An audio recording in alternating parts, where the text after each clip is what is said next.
Olá, meus queridos.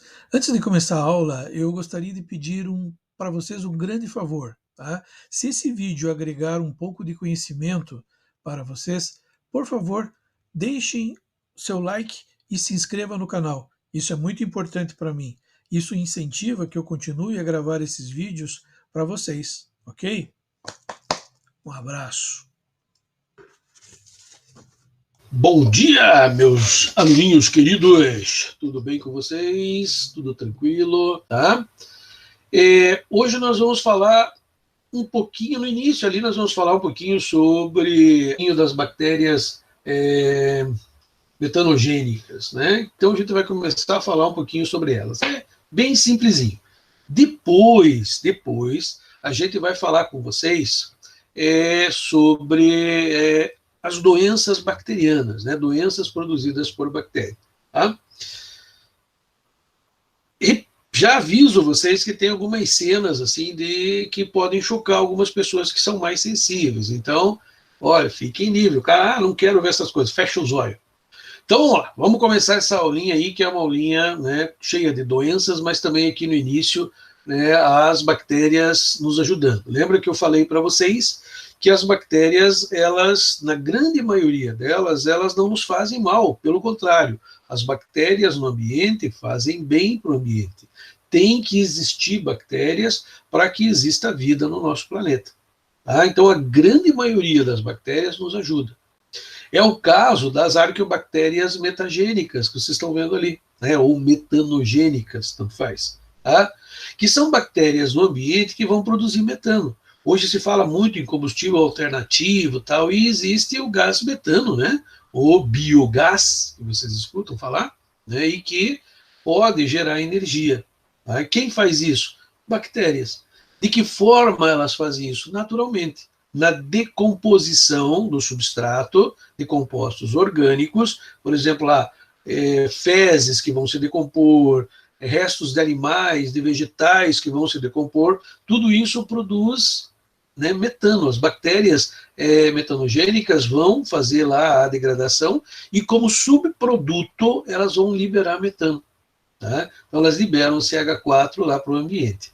Nós sabemos que o CH4 é inflamável, né? Então usa-se ele para produzir energia através da explosão. Quando vocês olham lá, por exemplo, um banhado, e vê aquelas bolhas saindo do banhado, nada mais são do que quê? Bactérias que estão no fundo, fazendo a decomposição do material e liberando esses gases para a superfície. Muita gente diz que é peixe, às vezes é. Mas na grande maioria das vezes é o metano sendo produzido. Para produzir metano por essas bactérias, né, é dentro das células, então acontece vários fatores, e como produto final, nós vamos ter a liberação de metano. Tá? De que maneira o metano pode ajudar o ser humano? Então, o metano pode ajudar o ser humano, por exemplo, em aterros sanitários.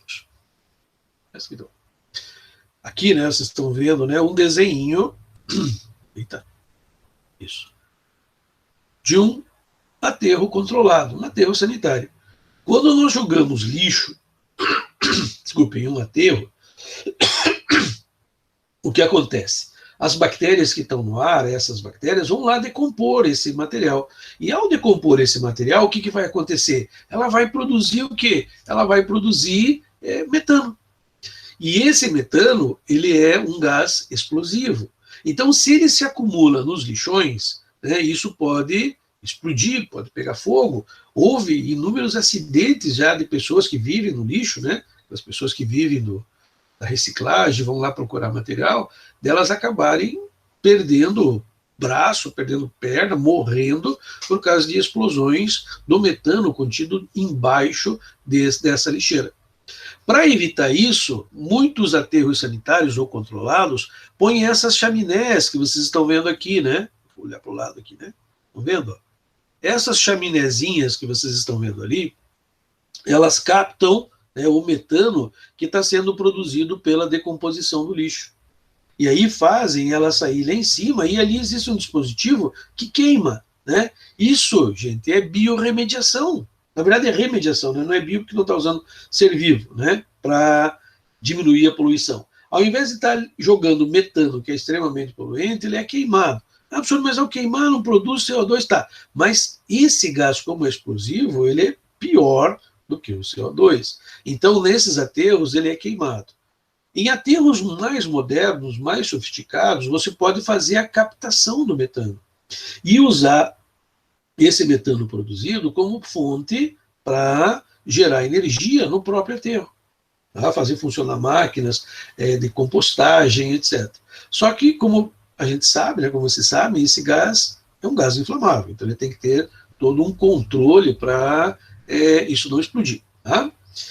Que mais? A gente pode falar também, ou pode fazer isso em pequena escala. Então, no caso dos chamados biodigestores, vou começar aqui por baixo, ó. Nos biodigestores, o que nós vamos ter? O biodigestor é a produção do metano. O que você vai fazer? Você vai pôr aqui, ó, desse ladinho aqui, né, o material que você tem sobrando lá, como, por exemplo, vegetais que você ia jogar fora, então o corte de um pasto, a cama das galinhas. Cama de galinha é tudo aquilo que sobra, né, nos aviários. Então, as galinhas ficam ali de noite, de dia elas são retiradas e é limpo, toda aquela fezes, pena, tudo que fica ali é limpo e jogado dentro dessa mescla que vocês estão vendo aqui. Isso escorre para dentro do biodigestor. Lógico, existem válvulas e tudo mais aqui de controle. Então, vai para dentro do biodigestor. Aqui dentro do biodigestor, nós temos bactérias que vão degradar essa matéria orgânica. Né? Pode ser, inclusive, fezes de animais. Existe em Curitiba um biodigestor que funciona com fezes de soldados. Né? Então, todo o material dos banheiros vem para um biodigestor. Aqui as bactérias vão fazer a degradação do material, decomposição, e vai produzir metano, que fica acumulado aqui. Esse metano é usado, através de válvulas, num processo para produzir energia de graça. Porque são resíduos que são usados para produzir um gás que vai gerar energia. Então, energia grátis. Tá? Aqui, veja, e ainda mais, depois que todo o material já sofreu a ação das bactérias, o que sobra são sais minerais, que é o quê? Um excelente adubo. Então, ao se retirar o que sobra do biodigestor, você tem um fertilizante, de brinde ainda. Né? Então, ele, para as pequenas fazendas, por exemplo, ele é muito, digamos assim, usado na produção. Como eu falei para vocês lá da cama das galinhas, né? Então, você usa para fazer funcionar aquecedores na própria granja. Então, você vai estar economizando energia e usando um gás da decomposição. Ok? Um pouquinho acima ele fala lá no uso das estações de tratamento de esgoto. Então, hoje também se usa, é a mesma coisa que o biodigestor. Só que em vez de você jogar fezes aqui, restos de vegetais, etc., você faz um desvio no esgoto. Esse desvio no esgoto vai servir para também ter lá as bactérias que vão fazer a decomposição e vão gerar, então, gases que vão suprir, né, uma fazendinha lá. Tá? Então, por exemplo, na Universidade Católica do Paraná, ali na PUC, eles têm lá uma casinha que funciona com desvio do esgoto da própria cidade, produz energia e essa casa é autossuficiente. A energia, o gás de cozinha, geladeira, tudo funciona com o metano, né, produzido pelo próprio esgoto. Então, nós vamos falar de algumas doenças bacterianas, não todas. Em algumas delas, quem é o causador? Em outras, vocês têm que ter mais ou menos o que acontece com o ser, tá? Com a pessoa, com o ser humano, quando acometido dessa doença. Ok? A primeira doença que nós temos é a hanseníase, né? A doença de Hansen. Hanseníase é uma das doenças mais antigas que a gente tem, conta em livros, em papiros, né? É a antiga lepra. Não se usa mais o termo lepra, porque lepra hoje é pejorativo. Você não chega para uma pessoa que tem essa doença e diz, você é leproso, né? Então você está com lepra, ele vai se sentir ofendido. Porque eu não sei, mas hoje é ofensivo. Então ela mudou para Hansen, ou doença de Hansen. Né? Doença de Hansen, um médico que estudou essa doença por muito tempo. Veja que ela é produzida aqui, ficou errado até o escrito aqui, esqueci de pôr, né? Só veio lá que está eles estão retinhos, eles tinham que estar entortadinhos, né? Mas como é impresso, não tem problema, ó. Aqui, opa, né? A Mycobacterium leprae. Tá? A Mycobacterium lepra é a bactéria que causa essa doença. É uma bactéria de pele, então é uma bactéria que ataca a pele, penetra na pele do indivíduo, e vão matando, inclusive, o sistema nervoso. O indivíduo não vai sentindo dor, ele não sente dor, né, nesses machucados. E ela é altamente contagiante se você, por exemplo, conviver com um leproso.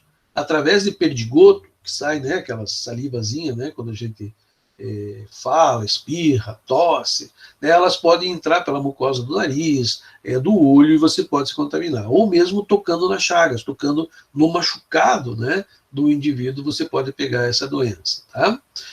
Hoje ela tem cura, por muito tempo ela não teve, tanto que na Bíblia você fala lá que Deus curou, né, os leprosos e tal, porque naquela época não tinha cura. Hoje nós temos a cura da lepra. Hoje, se você chegar no médico, né, e ele constatar que você tem lepra, né, ou ou hanseníase, ele vai te receitar um comprimido que, a partir do momento que você toma aquele comprimido, você não transmite mais. Não quer dizer que você sarou, mas você não transmite mais para os outros. Normalmente o tratamento varia, 8 meses, 6 meses, depende da pessoa, né, para limpar o teu organismo dessa bactéria. Mas, professor, como é que eu sei se eu tenho essa doença? Essa doença se caracteriza, no início, por pequenas manchas que você não sente dor. Então, a primeira coisa que o médico faz, quando você vai lá, é olhar uma mancha na tua pele, ele vai te dar uma distraída, se olhar para o lado, ele vai dar uma cutucada com a agulha. Se você não sentir dor, para ele já é um passo em direção à doença de Hansen, né? Ele diagnosticar essa doença.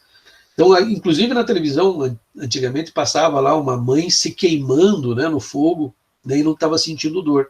Por quê? Porque no local, na mancha dessa doença, você não sente dor. E ela vai degradando o indivíduo, né? Então aqui tem algumas fotos, ó. Vocês podem ver que são feridas que vão degradando o corpo inteiro do indivíduo. Tá? E é uma doença de pele, está na pele e no sistema nervoso logo abaixo dela. Então vai enchendo o indivíduo de chagas, vai, inclusive, perdendo, né, as extremidades, porque as feridas vão se prolongando e as pessoas vão perdendo, né, essas estruturas. E é lógico que mesmo que você faça o tratamento, né, essas partes não vão voltar mais. Que mais, né, uma pessoa já com bastante chagas, né, que vocês conseguem ver aqui, tá? Outra que nós temos, né, a tuberculose. Tuberculose também já foi muito, né, fez muitas vítimas no Brasil. Quando vocês estudam lá a literatura, vocês veem que uma grande parte daqueles escritores morreram de tuberculose. Né? A tuberculose tem como bactéria o Mycobacterium tuberculosis, né? Mycobacterium, ele entra nos pulmões e lá nos pulmões ele acaba fazendo cavernas, comendo, né, a parte dos pulmões. Ali começa a produzir muco e esse muco vai não deixando os alvéolos trabalhar. O indivíduo então tem tosse e quando ele tosse vem aquele escarro, né? E esse escarro é jogado para fora e é nesse escarro também que existem que saem as bactérias na forma contagiante. Então, o catarro pode se dissolver, mas a bactéria encistada vai ficar no ar. Uma pessoa respira aquilo e acaba pegando a doença.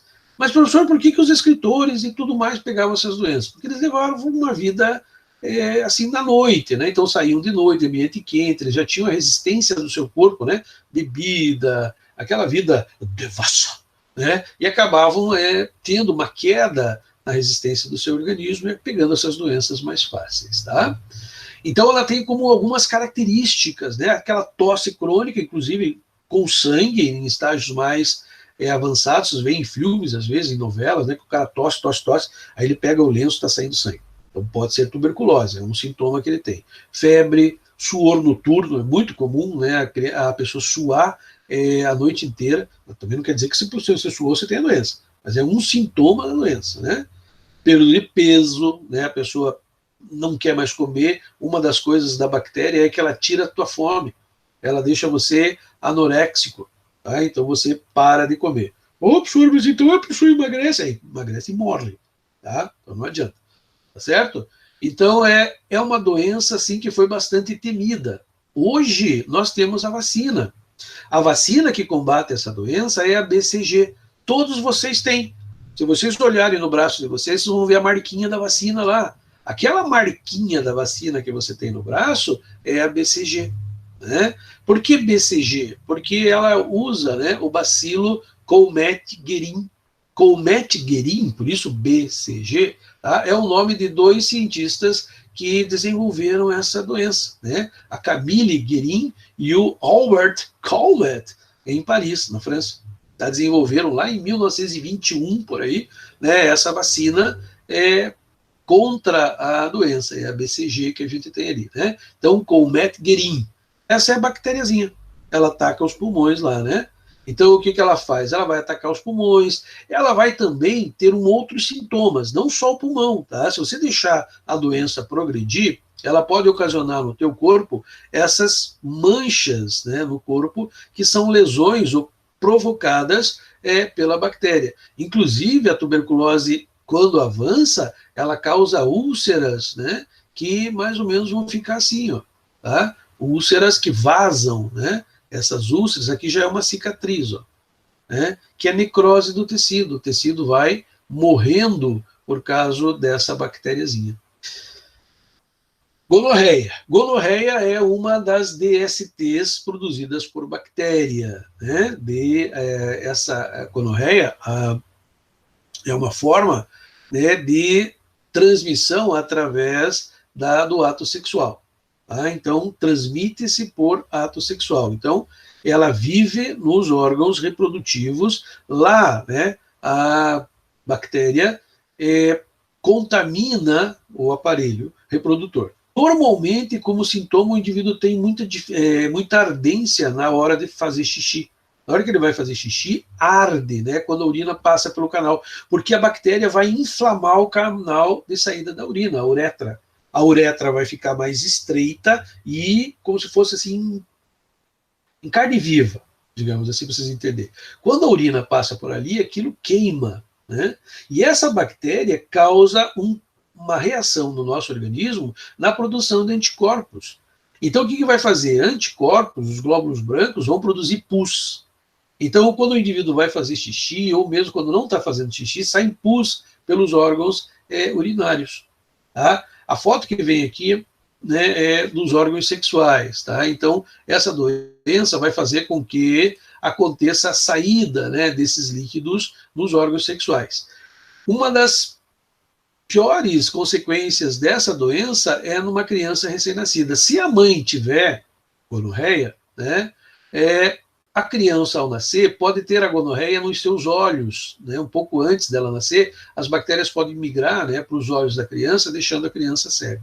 Então, essa doença é combatida facilmente com antibióticos, né? Ela tem como consequência isso, essa ardência. Se você não tratar essa doença, ela pode complicar. Mas o tratamento é muito simples, né? Com bezetacil você cura essa doença, que seria um antibiótico de largo espectro. Então, fácil de curar, mas tem que tratar, senão o negócio complica. Tá? Outra que nós temos é a sífilis. O Treponema pallidum é a bactéria que causa a sífilis. Né? A sífilis também. A sífilis matou muita gente, porque ela, se você deixar, ela vai matar você. Tá? A sífilis é uma doença também sexualmente transmissível. É uma doença em que se caracteriza, primeiro, pela entrada, né, do treponema, e aonde ele entra, forma-se a chamada roseta sifilítica. Então fica lá uma marquinha, o chamado cancro. Né? Essa feridinha, o cancro, ela tende a desaparecer depois de um certo tempo. E quem vê o cancro, normalmente, é o homem. A mulher, como esse cancro aparece na parte interna do seu corpo, ela não vê, né, essa estrutura. É uma ferida feia, né, que pode se formar no órgão sexual lá, tá? Se você não cuidar, o que vai acontecer? Ele vai passar da pele do órgão sexual para o sangue, chamado de sífilis secundária. A sífilis secundária vai se espalhar por todo o teu organismo. Isso demora ali uns 4 anos, 5 anos, até que essa bactéria consiga se instalar em todo o teu organismo. Saindo dali, mas isso depende da pessoa, né? Saindo dali, ela vai para o sistema nervoso. No sistema nervoso, aí complica. Porque ela vai lesar o teu sistema nervoso e aí não tem cura, aí não tem o que fazer. Porque os nervos lesados não se reconstituem. Então, até a sífilis terciária, você ainda trata essa doença. Até a secundária, digo. Quando chegar na terciária, você elimina, mas você não tem volta, você vai ficar com sequelas para o resto da vida. Então, é uma doença que matou muita gente, principalmente no pós-guerra. Então, já viu, né, soldados vindo para as cidades e tal, a doença, né, se espalhou muito pelas cidades. As prostitutas, praticamente na Europa, todas estavam contaminadas com a sífilis. Então, uma doença bastante temida, né? Acredita-se que, inclusive lá, né, o Hitler acabou morrendo de sífilis terciária, aquelas dores de cabeça que a história fala que ele tinha, era já sífilis a nível terciário. Tá? Fácil de combater, antibióticos específicos combatem a doença. O cancro são essas feridas que vocês estão vendo nos órgãos genitais ali. Tá? Então, essas feridinhas que vocês estão vendo, feridonas, né, ocasionam a entrada por onde as bactérias penetraram na pele. Se deixar, ela vai ocasionando cada vez mais chagas no indivíduo, né? O indivíduo pode ter, né, na língua, aqui vocês estão vendo no rosto, provavelmente essa pessoa que já morreu, né? Mas, veja, totalmente malformação dentária e tudo mais, ela vai destruindo o indivíduo. E é uma DST que pode ser evitada com camisinha também, né? Porque a bactéria é isolada, não penetra no teu organismo. Ok? Qualquer dúvida, gente, vão perguntando lá, tá? Outra doença que nós temos é o botulismo. O botulismo também, né? O botulismo alimentar já é uma doença que é produzida, né, pelo Clostridium botulinum, né? Clostridium é aquele grupo de bactérias que vive na ausência de oxigênio, lembram? Então ela não consegue sobreviver com oxigênio. Então, aonde que essa doença, onde que essa bactéria vai proliferar? No alimento enlatado. Aonde não tem oxigênio lá dentro, ela se dá bem. Por isso a gente nunca deve comer alimentos que estejam enlatados ou em conserva, que você notar que está lá inchado, a latinha está inchada. Então, essa joga fora. Tá? Porque essa doença, o botulismo, ela é uma doença que mata por paralisação, né, do diafragma. O indivíduo morre, né, por paralisação do músculo e ele não consegue respirar. Uma outra coisa também é evitar de comprar palmito em beira de estrada. Gente, palmito em beira de estrada, né, muitas vezes eles podem até usar o vidro lá com a embalagem de uma determinada fábrica, você acha que está pegando palmito que foi feita por uma fábrica, quando na verdade foi reutilizado vidros de palmito que alguém jogou no lixo. E você não sabe como foi feita a esterilização, porque o palmito ele é cozido, colocado dentro dos frasquinhos com água pura, fechada, né, e aí o próprio calor vai fazer o vácuo dentro do vidro. Mas se essa água é uma água ruim, se é uma água que não é limpa, ela pode ter lá o Clostridium botulinum, né, e vai produzir essa toxina. O interessante dessa doença é que não é a bactéria que te mata, mas sim a toxina que ela produz. E por causa disso, não adianta ferver. O cara diz, mas eu chego lá e fervo, né, antes de comer. Não adianta, você destrói a bactéria pelo calor, mas você não destrói a toxina.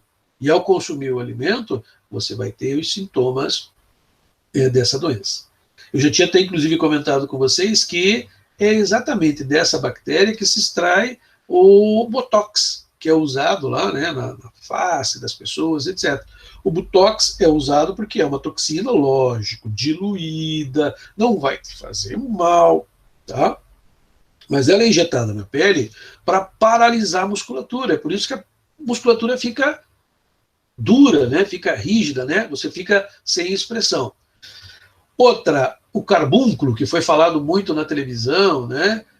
Por causa do antrax. Tá? Então, o carbúnculo é o antrax que a gente vê na televisão, que foi usado como guerra bacteriológica, etc. Né?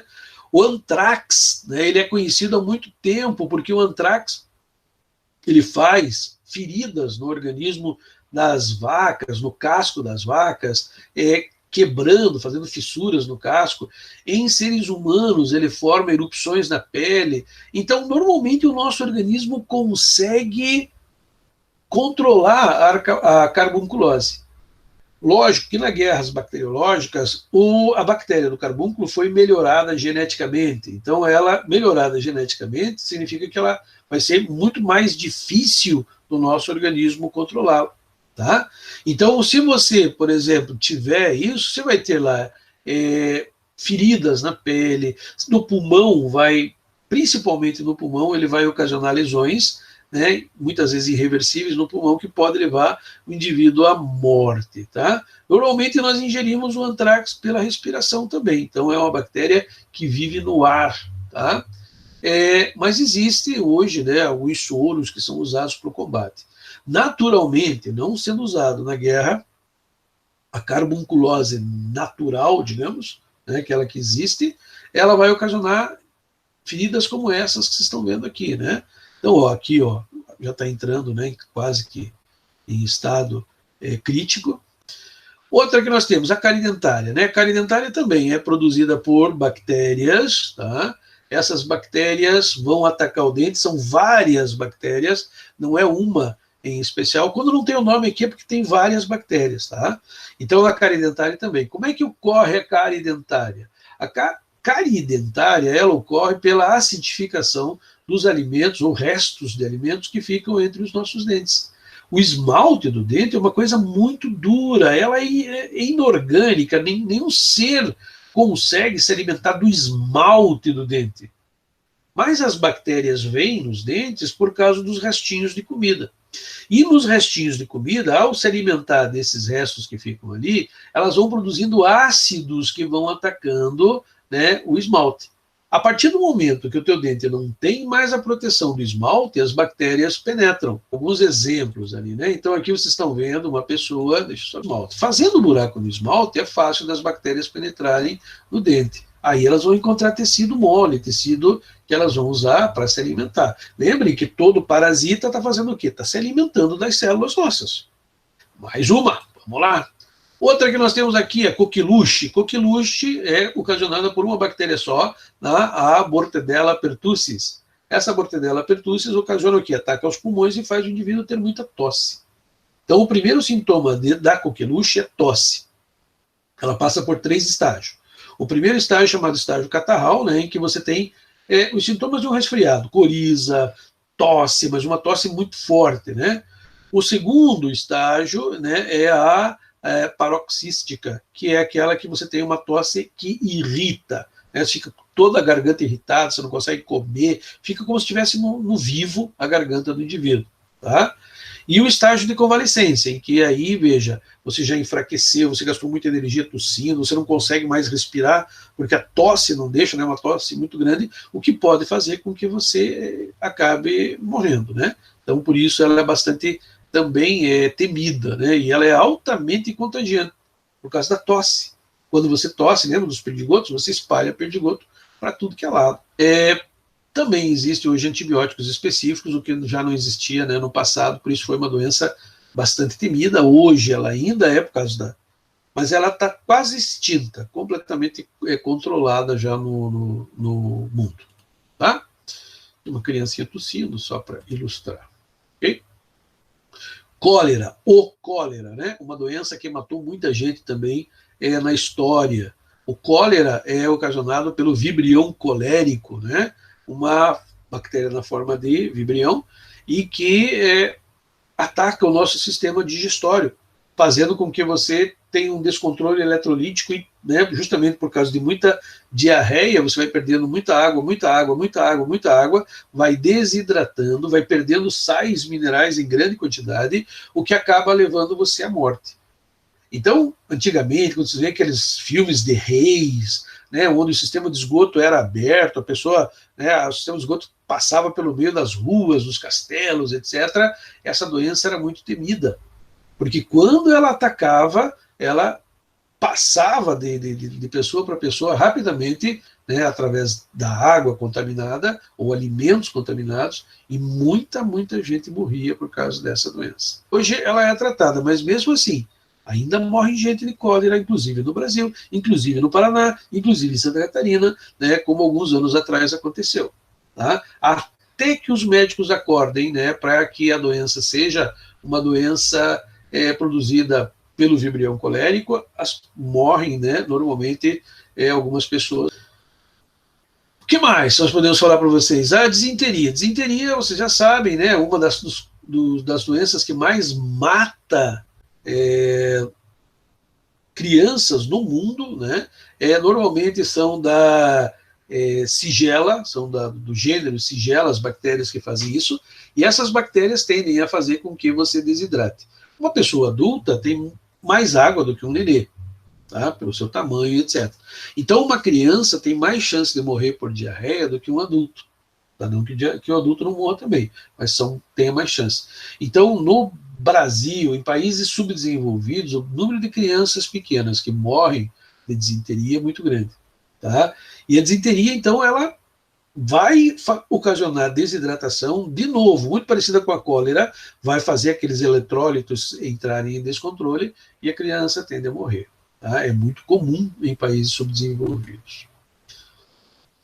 Aqui uma criança, já no estado quase que desmaio, né, dá para ver pelos olhos, quase desmaiando, né, pode ver aqui os olhos, né, que é pela fraqueza ocasionada pela diarreia. Lembre que isso é a nível de intestino, né?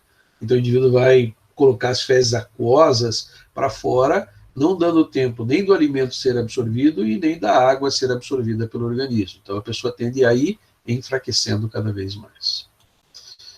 Outra que nós temos é a difteria também, ou chamada croup, que também, graças a Deus, está praticamente extinta, tá, no globo. Tá? Mas a gente tem que saber porque é uma bactéria, é uma doença, por exemplo, de passagem de um indivíduo para o outro também muito fácil, porque também vai pelo ar. É ocasionada pela Corynebacterium diphtheriae, tá? E ela ataca a garganta do indivíduo, tá? Principalmente a garganta. Tá? E vai fazer o quê? Vai trancar a glote. Lembra da glote?